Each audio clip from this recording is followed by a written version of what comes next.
Bogdanos en est maintenant certain. Les deux certificats ont été tapés avec la même machine à écrire. Qui sont ces réseaux qui, derrière ce trafic, s'enrichissent avec des œuvres vendues à 4 millions de dollars? Pour élucider ce mystère, Bogdanos examine le faux certificat. Il pourrait peut-être y trouver des indices sur celui qui l'a fabriqué, et donc sur les auteurs du trafic. La première chose qu'il regarde, c'est la licence d'export. Il faut savoir que avant 1979, n'importe qui ne pouvait pas exporter des œuvres antiques. Il fallait obtenir une licence personnelle auprès du musée égyptien du Caire. Et ici, la licence est au nom d'un certain Habib Tawadros. Bogdanos découvre que son nom apparaît sur le site d'une galerie française, la galerie Cybèle. C'est la pierre tombale d'un grand prêtre du culte d'Hathor, et elle va être exposée dans une foire à New York. Et, par hasard, est-ce que cette stèle n'aurait pas aussi été volée? Bogdanos poursuit ses recherches et découvre que la stèle a précédemment appartenu à la galerie Dionysos de Hambourg, qu'il a vendue à la galerie Cybèle via la maison Pierre Berger. Galerie Dionysos,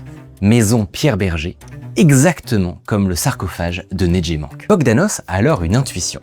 Souvenez-vous, il avait saisi des milliers de photos des pillages qui avaient eu lieu lors de la Révolution de 2011. En vérifiant celle-ci, il retrouve un cliché montrant une stèle brisée en deux.